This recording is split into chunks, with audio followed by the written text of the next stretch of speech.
This dirt path running through northern New Jersey was once laid with track, carrying passenger trains from New York City due west to the coal and steel hub of Scranton, Pennsylvania, and beyond. Called the Lackawanna Cutoff, this trail is now all that's left after the last passenger train left Scranton in 1970. America's 20th century love affair with the automobile left the passenger train to wither. Even the track along the abandoned line was pulled up.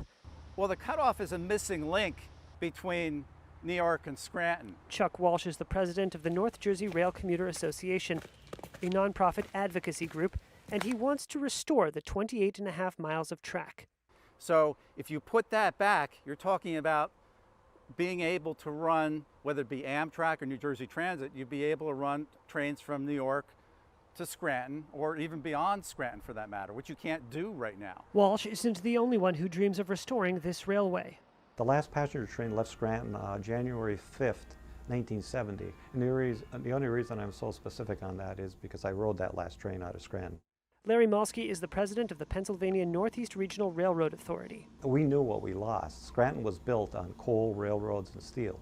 The railroads, unfortunately, almost disappeared. We saved what we could, and we saved a lot of what was here, thank God. But we need to bring back the passenger train. In 2001, New Jersey purchased the cutoff from private developers. In 2011, NJ Transit began work on the eastern end of the cutoff. Recently, however, progress has stalled. When Americans take a trip, the default question has long been fly or drive, making investment in rail a difficult sell. So what might it take to bring a passenger train to Scranton? Perhaps a president born and raised there. New intercity rail service, up to 160 previously unserved communities being connected.